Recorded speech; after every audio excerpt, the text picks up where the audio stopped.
Assalamualaikum warahmatullahi wabarakatuh. Waalaikumsalam warahmatullahi wabarakatuh. Sampurasun. Rampe. Kembali lagi bersama saya Ahmad Fauji di acara Priangan TV dan masih lagi kita mendatangi salah satu tempat atau salah satu sekolah yang ada di Kabupaten Tasikmalaya. Kali ini saya berada di SMPN 3 Ciawi yang bertempat di Kecamatan Ciawi, Kabupaten Tasikmalaya. Kabupaten Tasikmalaya. Di sini saya kembali ditemani lagi oleh orang-orang yang hebat menurut saya ini karena beliau-beliau ini bisa dibilang berhasil lah mendidik anak-anak di daerah Ciawi ini gitu. Amin. Khususnya di SMPN 3 Ciawi. Yang pertama saya langsung ditemani oleh Bapak Kepala Sekolahnya langsung ya Pak. Nah, Bapak Johana. Iya. Bapak Johana, Pak gimana kabarnya hari ini Pak? Alhamdulillah sehat. Alhamdulillah Baik. sehat. Lanjut saya ditemani kembali oleh Bapak Munir ya Pak sebagai salah satu guru di sini bukan? Ya, salah satu guru. Kemudian saya juga diberi kepercayaan menjadi wakil kepala bidang kurikulum di SMP 3 Ciawi. Iya. Bagaimana Pak hari ini kabarnya Pak? Kabarnya alhamdulillah, baik sekali. Oke lanjut, saya kembali ditemani lagi oleh orang hebat. Kali ini oleh Ibu Neti sebagai salah satu gurunya juga Bu? Iya, guru bahasa Inggris. Guru bahasa Inggris. Tapi saya juga dipercaya memegang koordinator P5 kelas 7. Sebagai koordinator juga? Iya. Oke, gimana kabar hari ini Bu? Alhamdulillah sehat, senang sekali, terima kasih kabar Priangan yang sudah bersedia datang ke sini.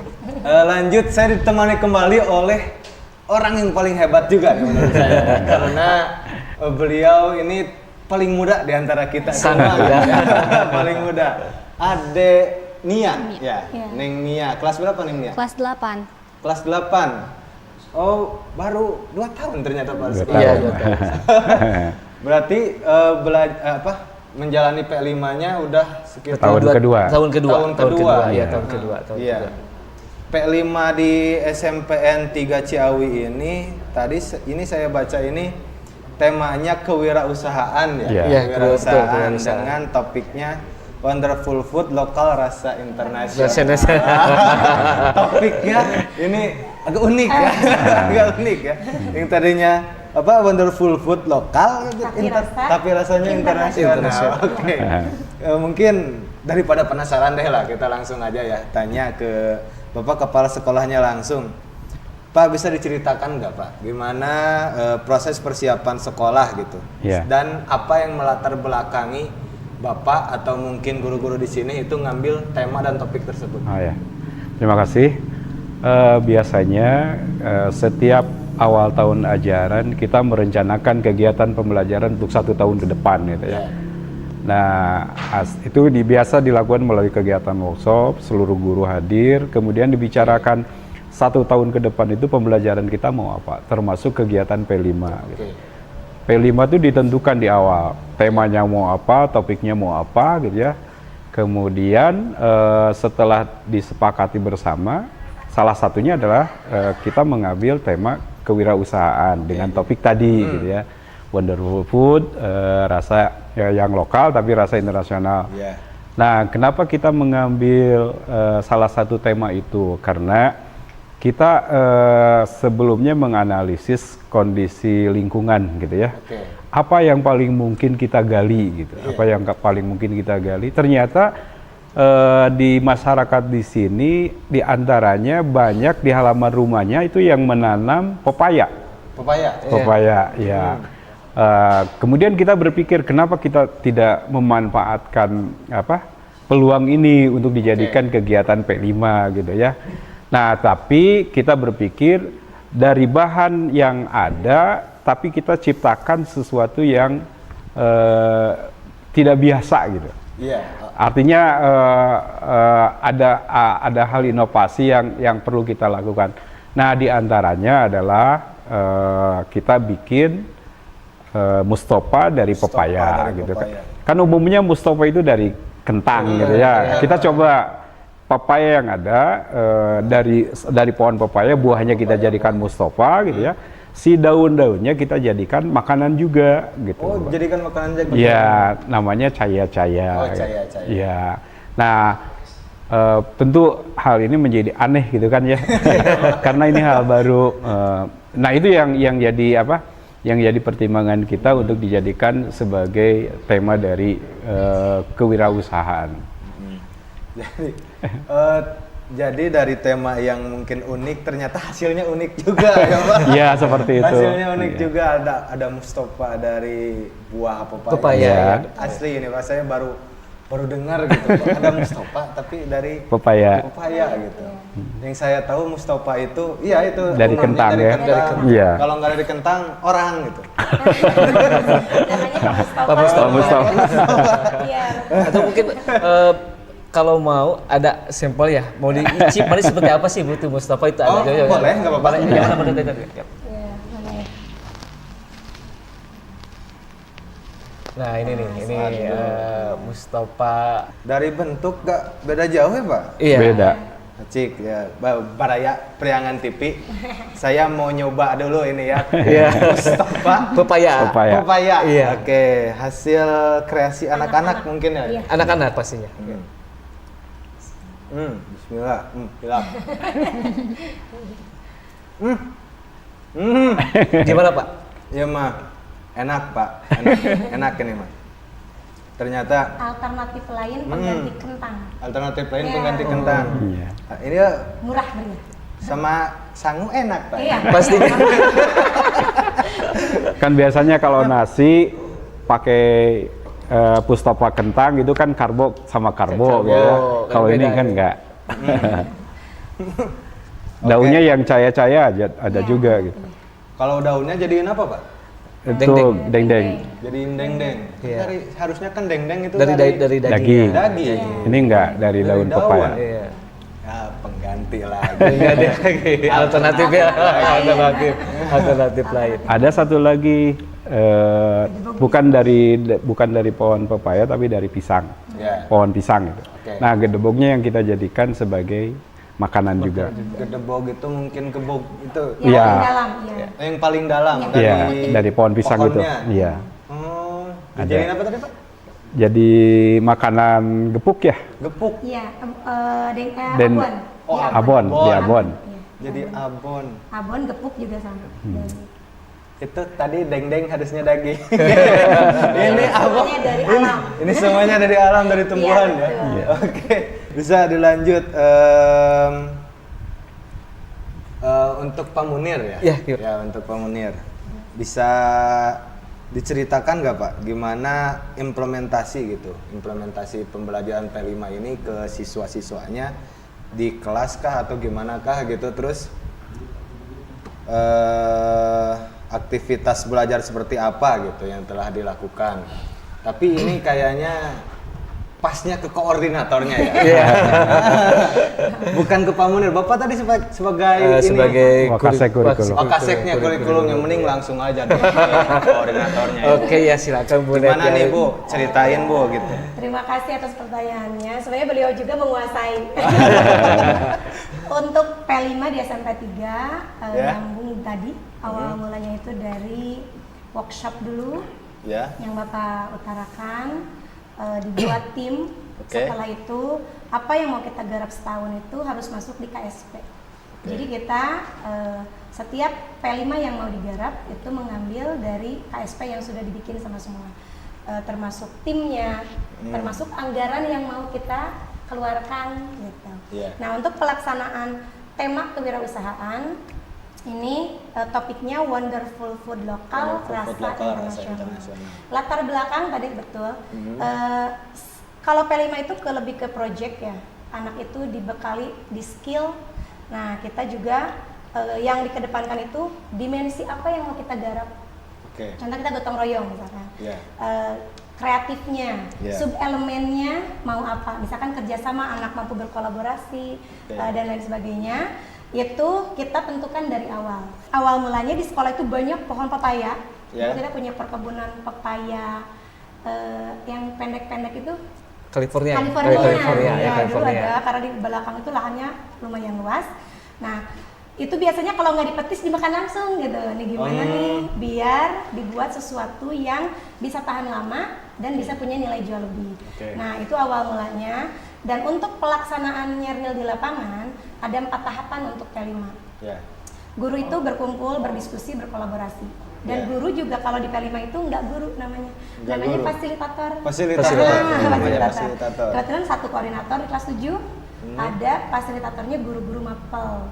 Kita berembuk dulu, diskusi, lalu melakukan riset apa yang mau kita garap. Ya. Nah, selanjutnya yang harus pertama dilakukan adalah membuat modul. Buat modulnya Iya, dulu. ini modul untuk satu tema kewirausahaan. Di sini sudah lengkap dari mulai apa yang mau digarap, seperti apa kegiatan yang mau kita garap, jadwalnya seperti apa, siapa yang memegang, siapa yang bertanggung jawab, asesmen apa yang mau diberikan ke anak. Semuanya komplit ada di modul. Dari modul project ini 4 tahapan yang akan kita garap di P5 tema kewirausahaan ini. Yang pertama pengenalan, yang kedua kontekstualisasi, yang ketiga aksi, dan terakhir refleksi. Jadi di awal anak-anak itu diberikan pengenalan dulu. Apa itu kewirausahaan? Nanti kita ada asesmen awal dulu. Siapa yang bercita-cita jadi pengusaha gitu. Kebanyakan dari mereka pengen jadi gamer, pengen jadi YouTuber gitu. Ada nggak yang mau jadi pengusaha? Enggak, katanya nggak punya modal gitu. Kebanyakan dari mereka. Nah, kita menggiring mereka agar punya motivasi untuk punya motivasi untuk terjun di dunia bisnis untuk bekal mereka di masa yang akan datang. Nah, kita memberikan pengenalan tentang kewirausahaan, termasuk proyek yang akan kita garap ini. Gitu. Proyek ini kita beritahukan dulu ke mereka, disosialisasikan termasuk juga kepada orang tua. Ke orang tuanya juga kan? Ada sosialisasi dulu sama orang tua, apa yang mau kita garap. Nanti anak-anak akan belajar apa. Jadi kalau misalkan suatu hari bawa garam gitu atau bawa parutan dari rumah, orang tua itu udah nggak kaget gitu. Udah nggak kaget. Gitu. Kemana hilang ini garam? Mungkin kadang-kadang bawa baskom gitu ya. Bawa alat ya. Bawa alat gitu. Alat. Ya. Kalau untuk bahan itu disediakan sama pihak sekolah. Karena dari awal kan sudah dianggarkan gitu kalau untuk penganggaran. Nah, setelah di pengenalan, mereka juga diwawancari karena kayak ada jurnal. Mungkin punya nggak sih saudara atau tetangga yang sukses di bidang wirausaha? Nanti mereka suka searching gitu. Ada Bu, kata saudara saya. Atau artis mungkin, Raffi Ahmad, misalkan siapa gitu. Mau nggak seperti mereka gitu. Nah, setelah itu, pancing. Setelah itu ada kontekstualisasi, di mana diawali anak-anak itu melakukan riset lingkungan. Masih di bidang kewirausahaan. Di sini misalkan ada peternakan, ada hidroponik, ada warung. Anak-anak itu riset lingkungan. Ada juga yang pengolahan tahu tempe, mereka juga riset ke tempat. Kalau misalkan kejauhan, biasanya kita nonton video ya. Video tayangan bareng-bareng.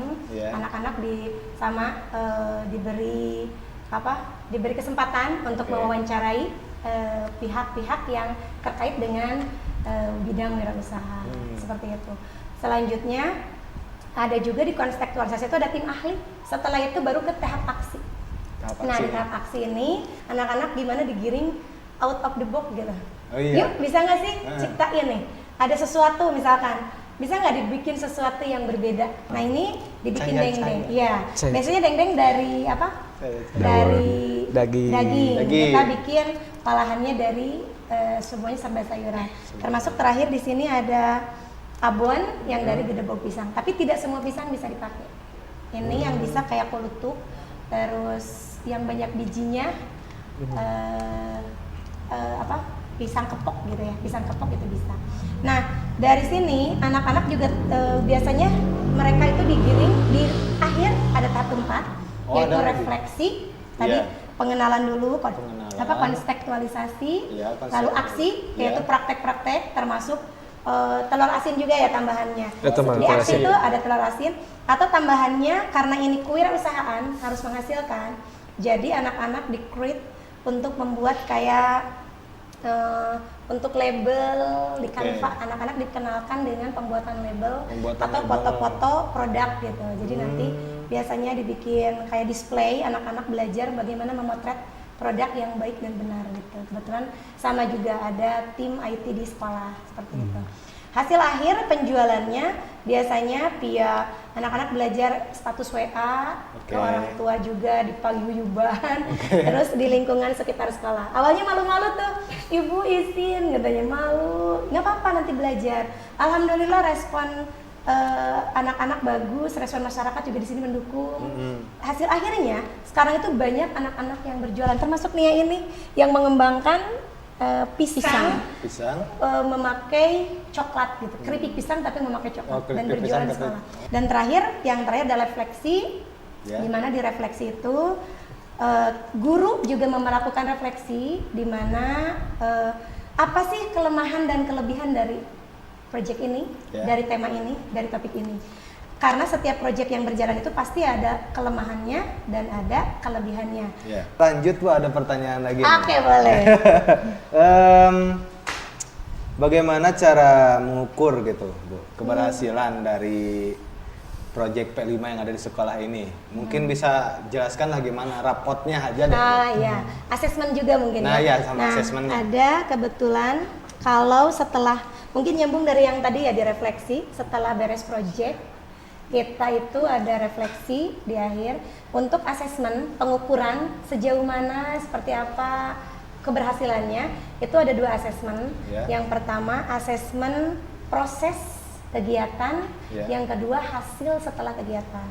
Kalau untuk proses itu dari pihak fasilitator, di mana guru mapel yang masuk itu punya jurnal catatan, ada kuesioner juga. Nah seperti ini yang saya belum bendelkan karena baru selesai project ini.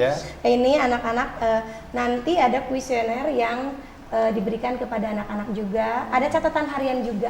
Seperti apa nih perkembangan anak selama proses. Itu biasanya yang bertanggung jawab adalah fasilitatornya. Dan di akhir setelah kegiatan itu ada asesmen akhir, yang bertanggung jawab adalah wali kelasnya masing-masing. Jadi kalau misalkan selesai project itu membuat laporannya seperti bundel ini belum dibundel semuanya, setebal ini. Jadi intinya untuk asesmen tidak hanya produk yang penilaiannya tidak hanya dari produk yang bisa dilihat gitu. Tapi ada produk yang tidak bisa dilihat, yaitu dalam bentuk karakter tadi.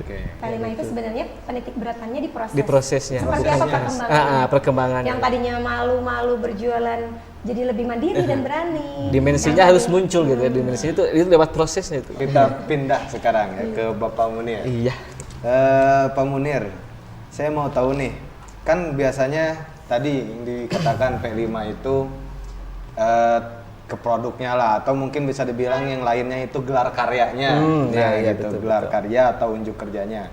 Mungkin ada gak strategi khusus gitu untuk mengintegrasikan, menyatukan gitu antara produk karya siswa dengan perubahan perilakunya gitu Pak. Terus gimana peran orang tua gitu dalam pembelajaran P5 ini? Bisa dijelaskan Pak? Yang pertama, yang namanya P5 itu memang pasti identik dengan gelar karya. Hal ini mengapa? Karena kita sebagai guru di sini betul-betul menghargai, mengapresiasi proses yang telah dilakukan oleh peserta didik, oleh murid selama mereka menyelesaikan satu tema. Tujuan dari gelar karya itu yang pertama adalah untuk mempresentasikan gitu ya, mempresentasikan produk mulai dari proses gitu ya, mempresentasikan apa saja bahannya, alat-alatnya, kemudian ini seperti ini hasilnya. Dipresentasikannya kepada siapa? Dipresentasikan kepada Bapak Ibu guru, kepada teman-temannya, juga dipresentasikan kepada orang tuanya gitu ya. Nah, untuk selanjutnya untuk mengintegrasikan gitu ya Pak ya, mengintegrasikan bagaimana mengintegrasikan antara P5 dengan perubahan sikapnya. Ya seperti tadi disampaikan bahwa di dalam P5 itu kita memunculkan salah satunya dengan program based learning gitu ya, menggali permasalahan. Kemudian diskusi juga salah satunya ya, untuk mengukurnya itu bagaimana mereka berkolaborasi dengan teman-temannya, kemudian berkolaborasi juga dengan Bapak Ibu guru. Mereka mampu untuk menyampaikan pertanyaan kepada Bapak Ibu guru, ini bagaimana nih Bu, saya belum paham. Nah itu dituntut oleh anak-anak kepada anak-anak itu supaya muncul hal-hal tersebut gitu kan. Kemudian untuk mengintegrasikannya juga yang terakhir itu adalah yang paling penting itu adalah refleksi gitu Pak ya. Refleksi dari murid itu sendiri, kemudian juga refleksi dari Bapak Ibu guru juga. Apa sih yang menjadi kendala, kemudian bagaimana tantangan untuk kedepannya itu harus terus direfleksi. Untuk selanjutnya berkaitan dengan peran orang tua. Peran orang tua itu sangat-sangat besar sekali dukungannya. Alhamdulillah, bagaimana daya dukung mereka itu sangat support terhadap program-program, terutama untuk kegiatan gelar karya. Pastinya setiap selesai satu tema, satu produk, mereka menggelar juga karyanya. Kemudian di akhir tahun gitu Pak ya, di akhir tahun kita juga melakukan kegiatan festival gelar karya gitu ya. Ya biasa kalau kemarin itu di bulan November ya, tahun kemarin, dan sekarang itu direncanakan untuk gelar karya itu di bulan Juni. Ada sedikit yang tertinggal Pak, mungkin ada gak biaya tambahan untuk orang tua gitu? Untuk biaya tambahan seperti tadi disampaikan bahwa setiap program yang ada di SMP Negeri 3 Ciawi ini, terutama ini terkait dengan kegiatan P5, itu semuanya sudah tercover, terkampung di dalam BOS. Jadi biayanya itu semuanya di cover oleh biaya bos SMP, bos kinerja sekolah penggerak gitu ya. Setelah tuntas kegiatan P5 ini gitu, bisa lebih disorot gak Pak? Perubahan karakter seperti apa yang diharapkan gitu, yang muncul dari siswanya? Baik, dari setiap tema itu pastinya ada dimensi-dimensi dimensi-dimensi yang dimunculkan.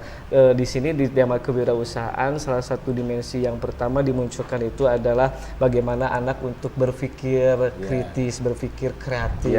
Kemudian bagaimana munculnya kolaborasi gitu ya, kolaborasi antara anak dengan pihak sekolah, kolaborasi juga antara anak dengan orang tua di rumah, kolaborasi juga antara anak dengan lingkungan di sekitar sini.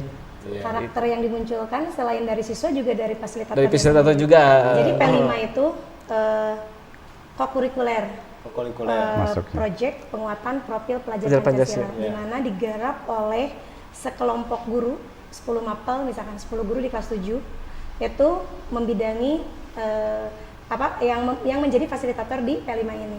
Kalau tidak ada kolaborasi di antara guru, itu nggak bakalan jalan. Jadi karakter selain di anak yang harus berkolaborasi juga, di guru juga muncul karakter kolaborasi. Jadi tidak bisa satu orang yang megang, yang lain diem, nggak bisa. Semuanya harus terlibat. Kalau yang bekerjanya hanya 1-2 orang, ini bukan tentang gitu, tentang saya, bukan tentang saya, tapi tentang kita bersama. Baru ini bisa jalan. Tadi kita sudah mendengarkan langsung gitu dari para gurunya, termasuk kepala sekolahnya. Saya pengen dengar langsung deh dari siswanya. Gitu. Neng Nia ya, Neng Nia kelas 8. Untuk Neng Nia nih, ada gak pembelajaran yang Neng Nia dapatkan gitu dari program P5 yang diadakan di sekolah ini? Terus gimana penerapan Neng Nia di luar gitu, di luar sekolah sehari-hari Neng Nia gimana tuh? Bisa diceritakan? Terima kasih Kakak atas kesempatannya. Dari proyek P5 ini tentu saja yang saya dapatkan dan teman-teman saya dapatkan yaitu motivasi untuk menjadi seorang pengusaha. Sebelum saya dan teman-teman saya mengenal tentang proyek P5 ini, saya tidak memiliki keinginan untuk menjadi seorang pengusaha. Pengennya jadi apa? Cita-citanya jadi apa? Dulu media sosial gitu. Jadi selebgram. Oke. Jadi gak mau dagang. Jadi gak mau entrepreneur. Terus gimana? Tapi setelah saya memahami tentang P5 kewirausahaan ini, saya memiliki cita-cita untuk menjadi seorang pengusaha. Jadi rubah. Karakter yang terbangun dari seorang siswa jadi siswa itu harus punya saling gotong royong, mandiri, bahkan lebih kreatif. Hal yang saya dapatkan juga saya menerapkan proyek ini di kehidupan sehari-hari. Contoh kecilnya yaitu saya selalu menyimpankan barang dagangan saya di warung ataupun di event-event sekolah kayak gelar karya. Hal yang membuat saya senang dalam proyek ini yaitu lebih melakukannya di luar kelas. Melakukan riset langsung gitu. Ketika ada pelajaran P5, hore gitu kan banyak. Jadi karena memang jadi senang belajar di luar kelas. Luar kelas gitu kan. Dia lebih suka. Pertanyaan yang tadi saya lontarkan ke Neng Nia itu adalah pertanyaan penutup. Untuk kita hari ini. Nggak terasa ternyata kita sudah sampai di penghujung acara pada hari ini. Terima kasih untuk Ibu dan Bapak yang sudah menyempatkan diri. Mohon maaf gitu bila ada salah kata atau salah apa dari saya, termasuk mewakili juga dari krunya. Ternyata program P5 yang ada di SMPN 3 Ciawi ini itu tidak hanya menghasilkan produk yang unik, ternyata juga menghasilkan karakter yang berubah juga. Karena program P5 itu adalah profil pelajar Pancasila yang berarti karakternya itu harus sesuai dengan Pancasila. Betul. Dan itulah mengapa prosesnya yang lebih ditekankan dan sehingga merubah karakternya yang tadi dipaksa, terpaksa, bisa dan biasa. Seperti itu. Maka dari itu saya Ahmad Fauji dari Priangan TV mohon izin undur diri. Wassalamualaikum warahmatullahi wabarakatuh. Waalaikumsalam warahmatullahi wabarakatuh. Atur nuhun. Bapak, nuhun. Terima kasih nih ya. Ya, Ibu.